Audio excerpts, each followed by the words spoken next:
thank you for organizing this presentation, and thank you again, and thank you for having me. This is joint work with Professor Avner and Kenneth Wilbur about gratuities in a digital service marketplace. So as a quick motivation, as you can tell, digital platform and online marketplace are becoming pervasive in our economy. So as you can see, a growing number of online platforms are letting users to pay tip, especially for the online services. But still, digital tipping is very opaque. You don't know whether a buyer should tip for online services or not.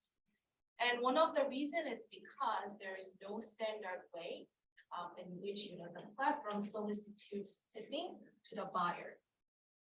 So this is the real, couple of examples that you can observe recently. For example, Uber, they start to show the evaluation for the driver, and then they ask tip by using the sentence add a tip for driver's name. And for the Lyft, they use also different message add a tip with the different tip default options. And Grubhub also show the summary of their orders, and then they use message select a tip amount with also a bunch of defaulted options. And the DoorDash, they also use different message which is Dasher's tip with a different amount of tip options. As you can tell, there's no standard way. Every platform is using different messages and different defaulted options. So on a consumer side or a buyer side, we're still confusing whether we really should pay tip or how much we, even we pay tip, how much we should actually tip. And also right now you can find some tipping feature from the social media side. So for example, YouTube, they recently add super thanks features. And the Twitter, they also add tip jar features.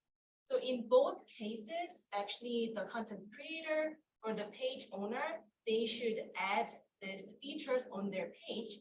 And after that, as a reader or viewer of contents, if they want to support this content, they can voluntarily send money to them. So at the same time, we found out, this unclear, ambiguous tipping norm might impact on the labor force. So for example, in a recent survey, Pew Research organization found out 16% of Americans answered that they have earned money from the online gig. And a third of them said it was their main job. So that's like pretty much 5% of Americans actually work as gig workers. So they could be potentially impacted by online tipping as well. So in this research, we try to answer 3 different types of questions. First question, can platforms appeal to specific tipping motivations to increase tipping? As a quick answer, yes. The platform, platform definitely appeals to specific tipping motivation, especially when once we give norm, we can encourage people's tipping behavior. And second, after we study the buyer side, we try to study the seller side, and we try to answer, do tipping intervention change sellers' behavior or not? And then lastly, we try to answer the question, what kind of appeal promotes tipping? This last part, we recently ran online experiments and very new. Today, I will only show the simplest analysis. So I'm very happy to talk about it. This is pretty much in progress. So I hope you guys like the last part.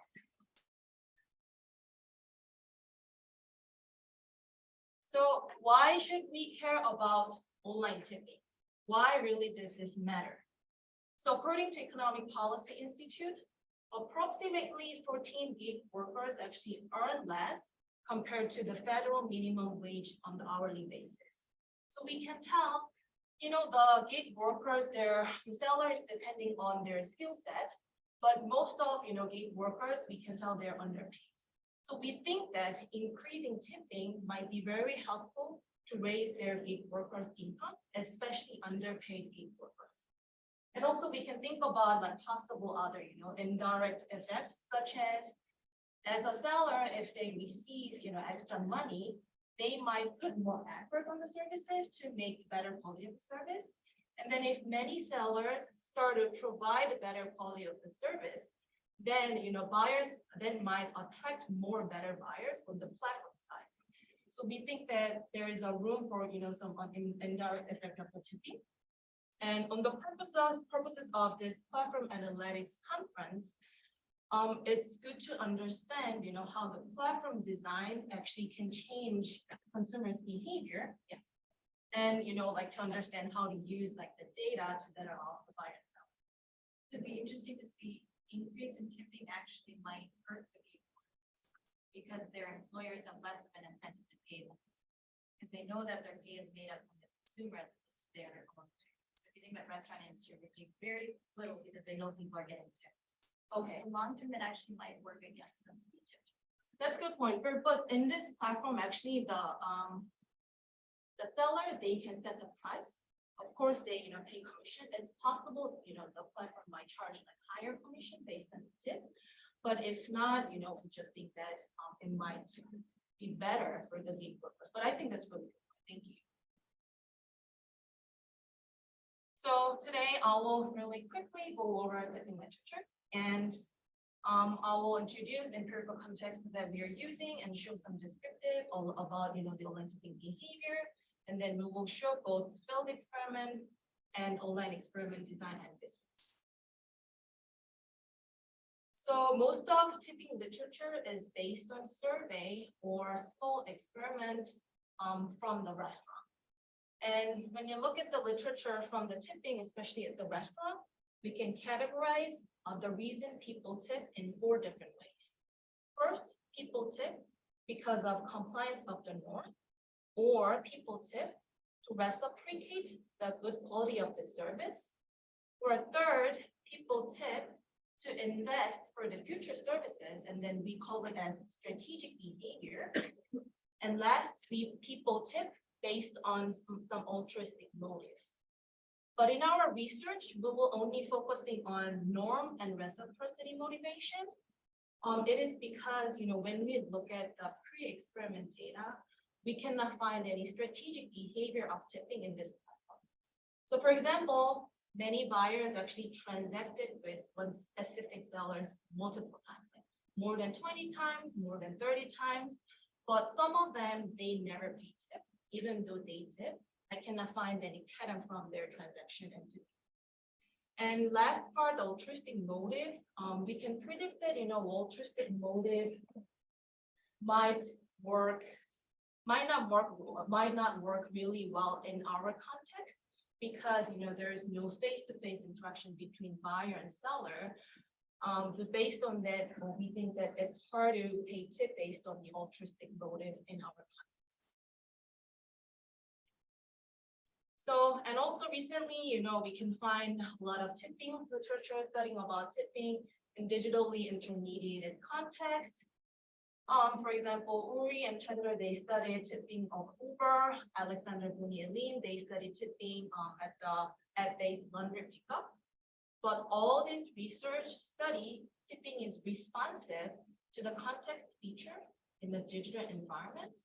But none of them actually answer the question that we tried to answer, which is they don't have tipping requests where they uphold the tipping motivation on the platform.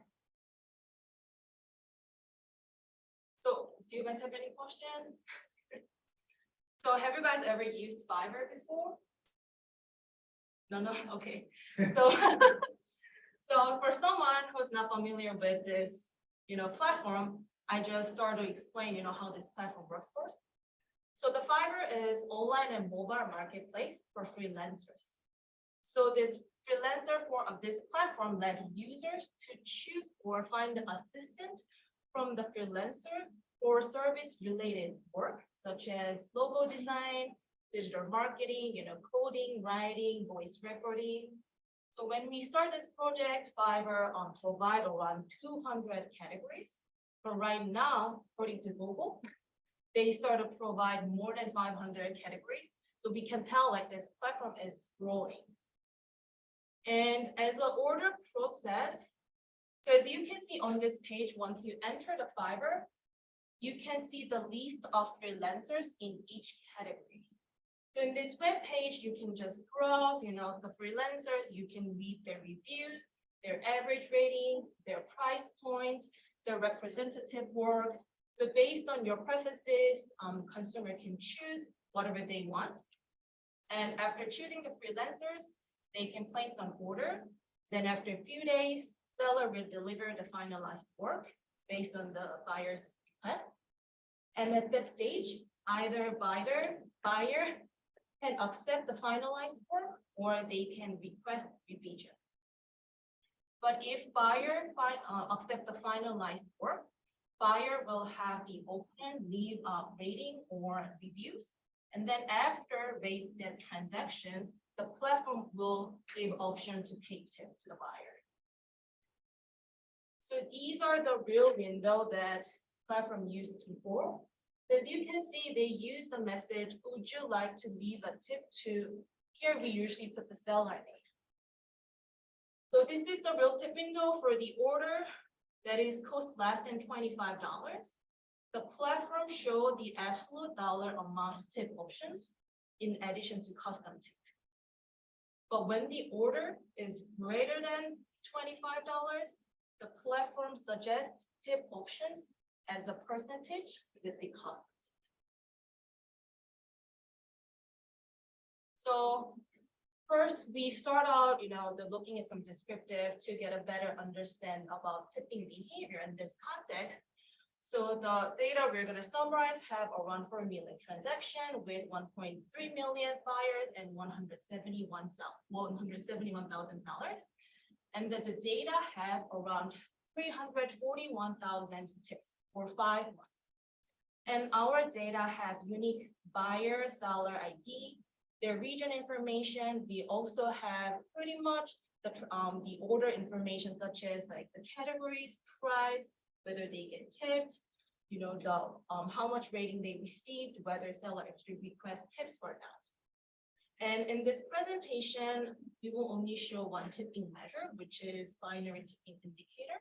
And then we will call it as tipping rate. Quick question. On this platform, does the seller have full discretion over the price? I'm sorry? Does the seller have full discretion over the price? In contrast to Uber or any of these other types of platforms where the platform sets the price? If I'm a seller on this marketplace. Yeah, seller can choose the price. And so for example, there are multiple type of packages. They can choose, for example, for each seller, they can set the multiple type of package for the basic package, intermediate package, advanced package. Each package will have a different price. But seller will choose the price, but the Fiverr will take some fees from that price. Yeah. You guys have any questions? So I'm curious why you don't use the total amount tipped per seller. That's what they're interested in. I just tips, but the total amount of additional money that you got. So at this stage, because because in here, so I will show it. So at that time, we cannot observe the people actually buyer value tip at the time. So for us, increasing tipping frequency was really matters. Yeah. So that's why we more focusing on buyer side than seller side. But I think that's the point to think about. Thank you. So when we look at the data, we found that buyer tip sellers in 8.3 of transactional, which is really low. But conditional on tipping, we can see that average tip observed is 52% of their order price, which is pretty large. And we think that it's because Fiverr usually provide services that cost $5 or $10. So if they are satisfied with the transaction, I feel like they're very happy to pay tip, half of the order amount, even 100% of the order amount. So first, from this data, we found out buyer region predict tipping more strongly than the seller region, which is, I think, straightforward. So we first map the average tipping rate across all the region, and then we can see that North American tipped in 11.5% of transaction. But on the other hand, buyers from other country, they only tip average 3.9% of their transaction. So North Americans tend to pay tip 15% more frequently than buyers from other regions. And we also draw the heat map, by matching tipping rate between buyer region and seller region. And then we try to check two things. So for me, as I'm Korean, I never tipped in Korea, but I started tipping here because it's a social norm. Yeah. So I was wondering even that traveling effect happened in this platform, whether people tend to pay tip buyers from United States or Canada. And also second, I want to check whether buyers are more likely to pay tip to culturally similar sellers or the culturally distinct sellers. But in this data, we cannot find any evidence related that 2 point, but still we can find that North American, they tend to pay tip much more frequently compared to other regions, regardless of, where sellers are. And second, this data show buyer tipping increases with the satisfaction rating. I think this is very common in general in the online platform. Of this data, tipping rate was 4 times higher among 5-star transaction than 3-star transaction. Will charge the same commission rate on the sold price and tip. Yes. Yeah, same. This platform, unfortunately, they charge the same commission to price and tips. Okay, and in addition to that, we can also find that there is a positive correlation between seller's average rating and the tipping rate. And the data shows that, buyer characteristics, seller characteristic, and all transaction characteristics all help to predict tipping behavior. But we found out the buyer characteristic really matters the most. So to figure out, we just run the simple regression with the tipping rate on these all characteristics that we can observe from the data. And even after controlling, the characteristic, we can still find positive correlation between tipping rate and satisfaction rating. And we can also see that buyers tend to pay tip more frequently to the seller who actually requests tip by using word tip. And buyer who tipped before tend to pay tip more frequently than a buyer who never tipped or barely tipped. And we ran this regression in 5 different ways. So let's start to look at the second one. So we run regression by controlling category fixed effect, buyer region fixed effect, and seller region fixed effect. So in that case, our explanatory power is 0.12. And for the third specification, we basically replace buyer region fixed effect with a buyer fixed effect. And then adjust our square goes from 12% around to 40%, which is fairly large. So based on that, we found out the buyer's effect actually mattered the most on the tipping behavior in this online freelancing context. And we also replaced seller region with the seller fixed effect on the column 4. But the explanatory power increase was much lower than when we replaced the buyer fixed effect. So for buyer region fixed effects, I was wondering why do you have Central Asia and Europe in one group?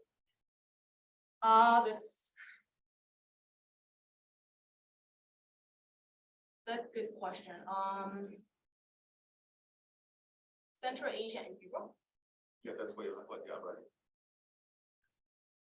Oh, so like I think at the time I used automatically the code that are produced us, and because anyway in both countries they don't have strong tipping norm, so we just and also there are not many buyers from Central Asia, so that's why we just started considering both countries buyers together. Yeah, but do you think that it's better to separately or? Because you had fixed effects, I was wondering, like, doesn't really make sense to have Central Asia. Got it. Because there are some countries, like we don't have that much number of buyers, so that's why we started to combine some regions together. But I will check in and yeah, thank you. Wondering if it's possible to use the complex projects, maybe like more riskier projects, and to use more things or this. You mean risky means something more involved, like a voice recording or? Yeah, I didn't include in this presentation, but definitely tipping rate different depending on the service category. Yeah, you're right. Yeah, that's why we control the category fixed. But we don't check whether it's a riskier or not. We only check based on the different category.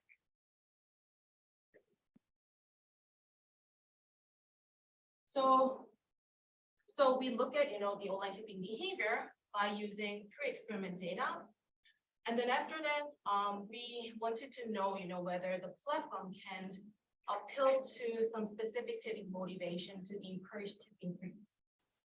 And luckily, we have chance to run a field experiment with the fiber. However, we can only test 4 conditions in total. So what we did, obviously, we include control conditions in our message treatment, and also we include injunctive norm conditions over here. And then based on the discussion with the platform, we also tested implicit reciprocity message and the reciprocity message.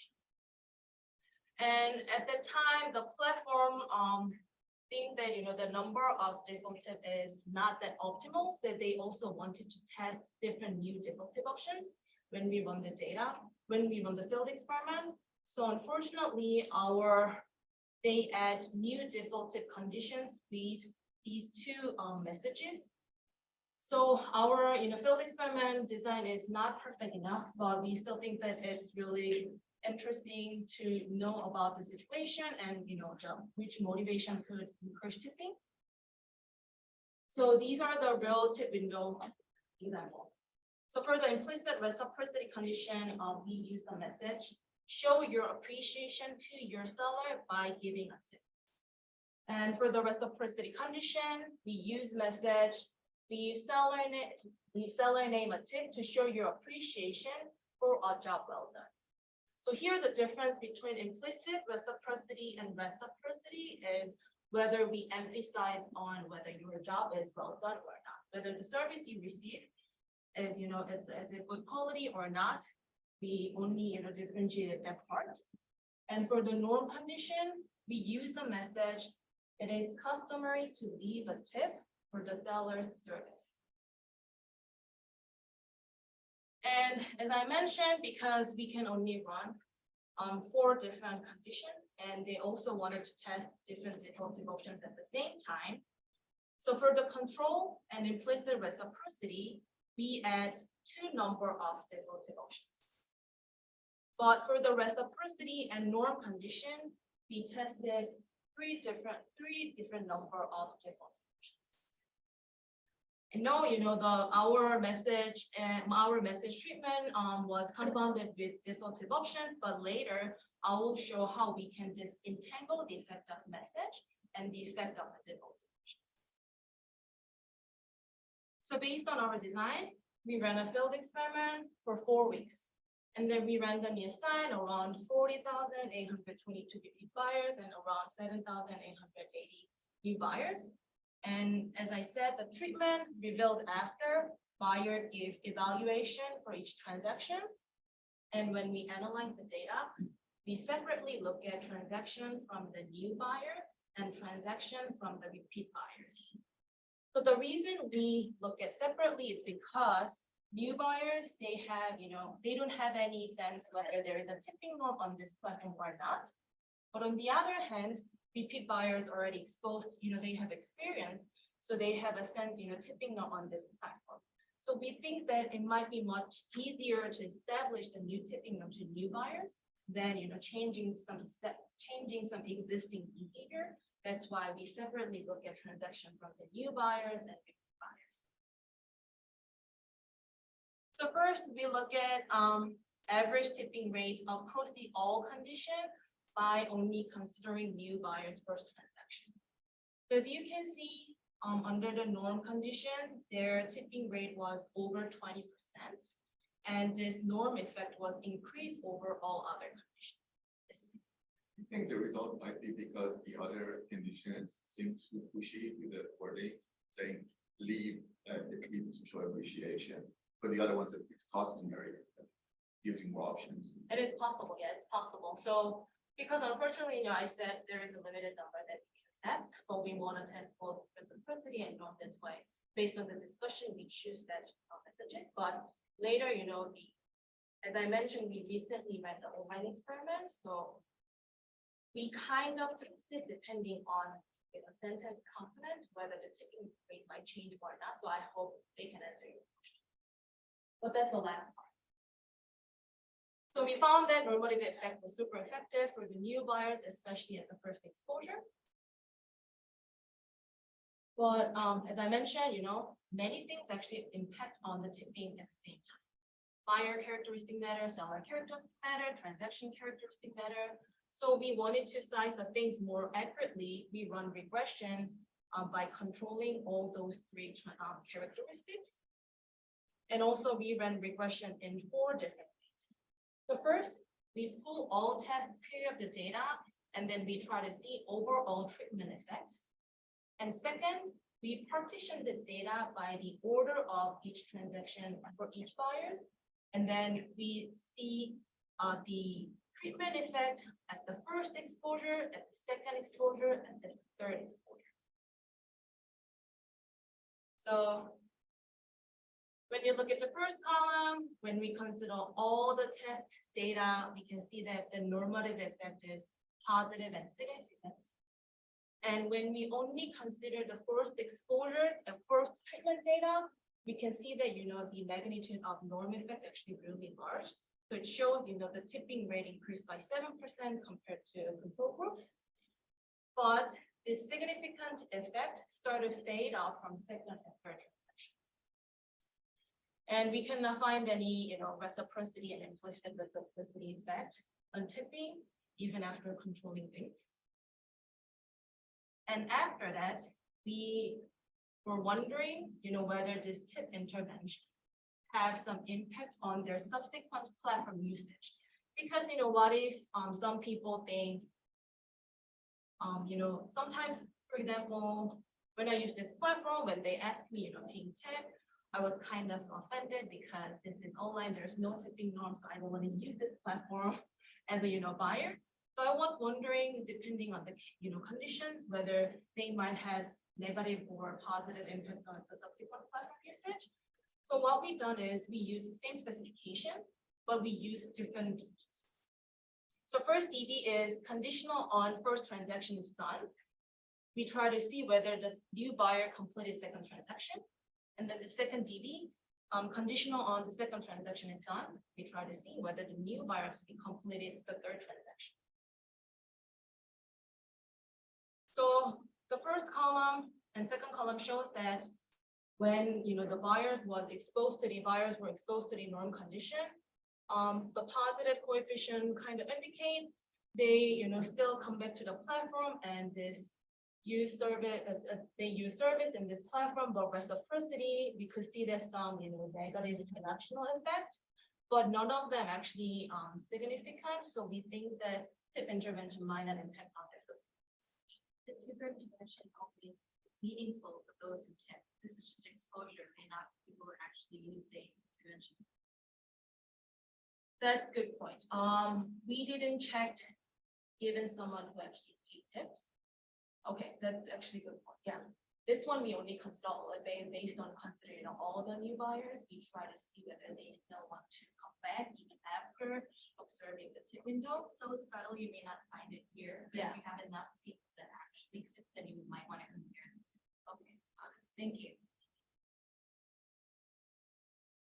And we also look at the same thing with the repeat buyers. Repeat buyers still we can find the significant normative effect. New buyers, our estimate was 20%, over 20%, but here we can observe that when they were exposed to the condition at the first time, 16% of transaction actually get tipped, and the norm effect was increased over all other conditions as well. And for the repeat buyer, since we have pre-experiment data as well, so we combine both pre-experiment and experiment data, and then we run difference and differences. And we also run this difference and differences with 4 different ways. First, we pull all transaction data.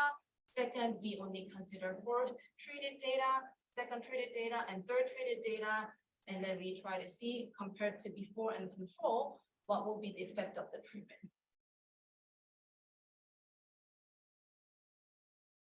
Here, we can still see when we consider all the data, there is still significant effect of the norm messages. And even for the repeat cases, we can see that at the first exposure to the condition,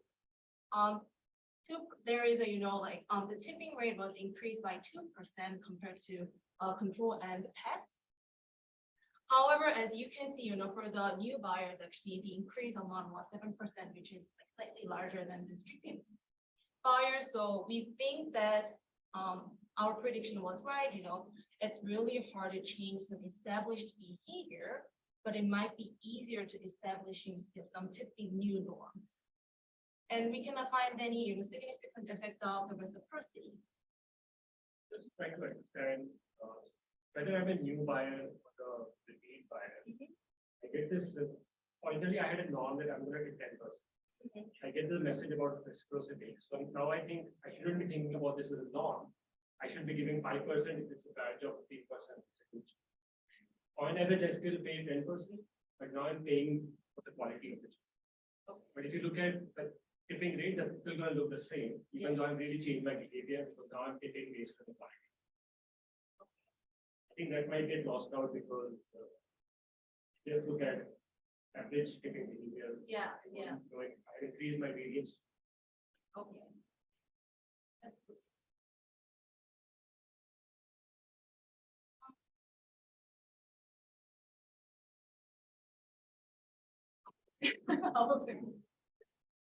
Thank you for the comment.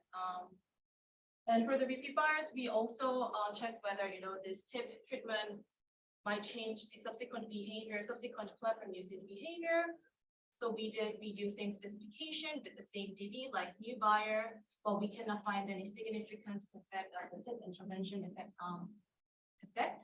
So basically, like regardless of the tip window, they just keep using the platform.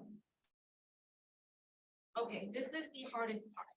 So as I mentioned, our intervention based on the limited number of 5 minutes testing on limited number of conditions. The message treatment was compounded with the default tip options. But luckily, we could have post-test period of the data from the company so that it allow us to disentangle the effect of the message and the effect of the treatment. So what company did, right after the field experiment ended, they started to show control messages to all buyers with 3 different default tip options. So what we did, first, we tried to estimate the effect of default tip options by using intervention that happen to control, where there is no variation in tip messages, but there is a variation in tip default tip options. And also we try to estimate the effect of removing norm and reciprocity condition by using the intervention that happened to reciprocity and norm, where there is a variation in message, but there is no variation in default tip options. So for the new buyers, we found out that this is the first one. We can see that it's positive. That means when the platform actually replaced 2 default tip options with the 3 default tip options, we can see that the new buyers started to increase their tipping rate. However, when the platform removed reciprocity and norm condition, and then start to show control messages, we can see that the tipping likelihood actually decreased it. And after these 3 weeks to show control messages, they also started to show the norm messages from the post-test period 2, and then we just simply compared weekly tipping rate between 2 cohorts. First cohort, new buyers who started transaction from the post-test period 1, and the second cohort who, the new buyer who started transacted from the post-test period 2. And as you look at, the cohort 1 who started to observe status quo messages, their average tipping rate was less than 10%. But after they observed, norm messages, their tipping rate slightly increased. And for the new buyer who only observed the tip norm messages, we can see that their tipping rate in general is higher than other cohorts. Second, as I mentioned, I try to look at the seller side because of the time. The conclusion over here, seller does not change their behavior regardless of the tip. So they will behave in the same way. They will never change their price. They will never request more tips, even after getting tip. This is the important part. So far we've learned It is customary to leave a tip for the seller services. This normative message effectively encourage people's tipping. So we really want to, after this finding, we really want to generalize our finding. So we ran an additional online experiment recently. And we also try to answer what component of message would appeal to someone to give a tip. So what we did, so there are two types of norms. First norm is descriptive norm, that is about what people commonly do. Second norm is injunctive norm, is about what people should do it. So given the normative message was effective, we try to manipulate it normative message treatment by changing some attributes. So for example, for the descriptive norm, we choose two attributes, which is whether including quantifiable or whether the sentence is based on the buyer perspective or seller's perspective. And for the injunctive norm cases, we use two attributes, which is first one is tone, whether the sentence is active or passive. And the second attribute is whether the message is from buyer's perspective or seller's perspective. So let's examine your first example. If we choose active buyer, we're going to test the message buyer should leave a tip. So we ran a online experiment and enter.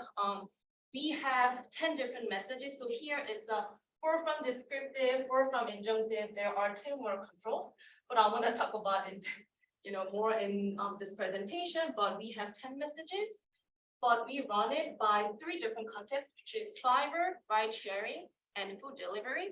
So in total, we had 30 conditions. So each participant randomly assigned one of the conditions. So what we did, we showed the hypothetical scenario, and then they observe tip window, and then we ask their likelihood of tipping after observing that message type. And then we look at the likelihood of tipping on each message attribute controlling context. For this, like, do you have a sense? What is the belief of people? How many buyers keeps like that message? How many buyers keeps? I'm just wondering. So you mean the quantifiable case, right? So we find the quantifiable case on the Fiverr based on our data, but for the food delivery and ride sharing, we use Uri's paper, and also we use report from industry. So each context, they will be slightly edited the message type. Yeah. Okay. So basically, we found that if the platform choose descriptive messages, the likelihood of tipping is expected to decrease compared to injunctive norm messages. But conditional on descriptive messages, if we include quantifiable factor, then it means people are more likely to pay tip compared to non-quantifiable factor. So we recommend platforms actually to adapt different type of messages depending on their situation. For example, if the platform, they don't have any tipping norm, we recommend to use injunctive norm. But if you can find some solid tipping norm over there, we recommend using descriptive norm with the quantifiable case. So just briefly, in sum up, so we found that injunctive norm works really well, especially injunctive norm works the best to the new buyer on their first exposure. And second, we don't find any indirect effect of the tipping on the seller's behavior. And then lastly, we found out, based on our recent online experiment, we found that different platforms may adapt a different style of messages depending on their situations. Thank you so much.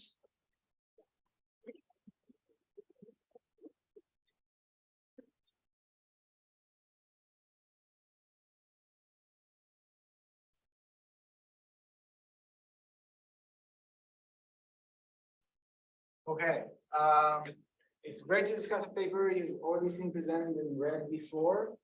It's not so great to discuss a paper by a PhD student whose co-author is organizing the problem. But that's hard for me, Anyway, okay. Thank you for a lovely paper and the opportunity to discuss here.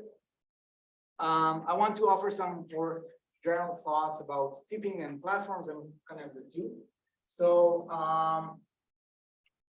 the way I see this paper is kind of asking, how do we know why people tip without relying on kind of reported behavior? which is what some of the other papers do. And the approach here is to do kind of a revealed preference.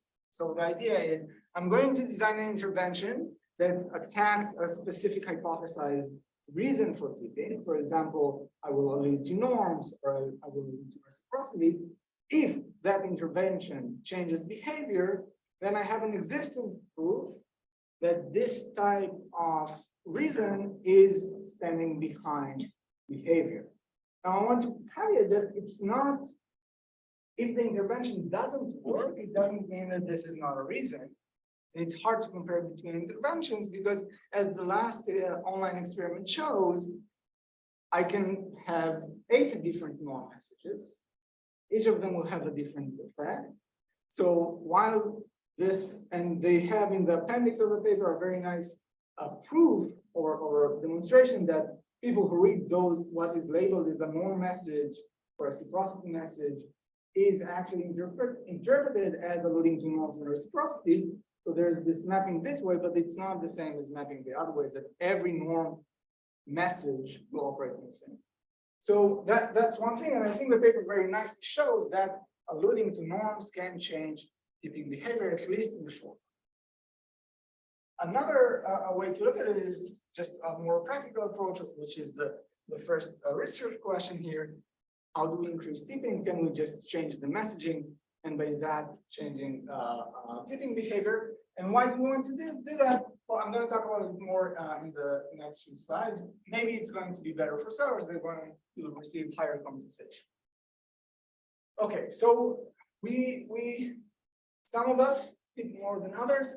We tip in many industries. In the US, people tip a lot, almost on anything. The same reasons that motivate tipping in other industries, like tipping in a restaurant or your taxi driver, are relevant here. But there's something also special, and it came up in some of the questions before. In the fever case, well, here people set their own wage, right? So what is the tip about? It might be slightly different emphasis on different components of those reasons. Maybe it is more about altruism, maybe it's more about the norms, maybe etc. Right? On the other hand, the platform takes a fee. So if now I'm going back to, okay, just a quick aside. I wanted to start by showing you the scene from Reservoir Dogs of the tipping discussion. It's very not suitable for work or for an academic conference. But if you wanna Google on YouTube or anyway, Reservoir Dogs, tipping. Okay, anyway, so they go through many different reasons. It might be slightly different in that case, which makes it interesting. Okay. For example, if, and this is kind of the main finding of the paper, tipping is driven a lot by norms. Well, Fiverr is kind of a new marketplace. And what is the norm in that marketplace? Is it more like a contractor I hired or an individual hairdresser that I go to and set their own wage? Or is it more like a digital marketplace where Uber sets the price, but I'm operating online? That creates some opportunities. Maybe norms are more malleable when I'm in a new marketplace, and now it's unclear where the equilibrium will end up. So I want to take a step back and ask, should a platform have tips at all? Okay, Uber started without tips, they added tips. That's Uri's paper is about the introduction of tipping. So there are benefits, but there are some risks. So for sellers, for example, in the Fiverr case, well, if the price is set and now I add a tip at the end, well, the compensation for the seller can go up. I can incentivize effort and quality. I can price discriminate kind of a second degree because buyers will contribute based on their willingness to pay. But there are risks, right? So now price setting becomes complicated. Maybe there are some adverse effects for the sellers of their base pay going down. Maybe the pay uncertainty is misappreciated by the sellers. For the buyers, if the benefits for the platform, so maybe buyers feel better now because I wanted to reward the seller and now it's easier, right? So for example, in the Lyft Uber case, I'm used to tipping taxi drivers. I can't tip. They won't accept cash. Now it's cumbersome. here it's on the platform, it's really easy to tip, right? So maybe I want to tip and it's easier. The risk is, well, I might tip, but be mad about it. Why am I asked to tip? And it might reflect negatively on the platform. Well, why do they need tips? Don't they make enough money? Right? Now, conditional on tipping, do we want to increase the tipping rate? Well, for sellers, again, more pay might lead to higher retention of sellers. Stronger quality incentives will be good for the platform, and it can lower the baseline prices. But what if tipping is now unconditional on effort? It might actually reduce the quality incentives. If you always tip in a restaurant, always 15%, you don't incentivize effort.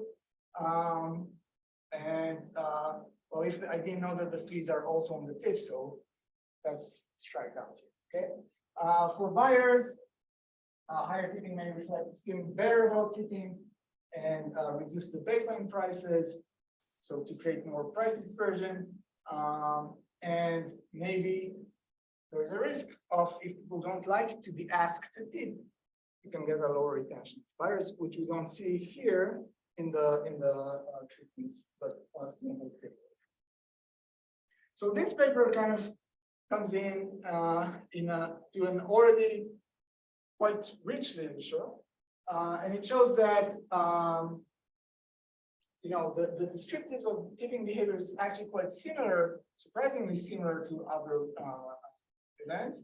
And there's a consistent finding across the literature that buyer effect, as we saw here, is way more, has a much larger explanatory power compared to the seller's effect. And that's already suggestive of norms and kind of the things that buyers come in with before play a large part.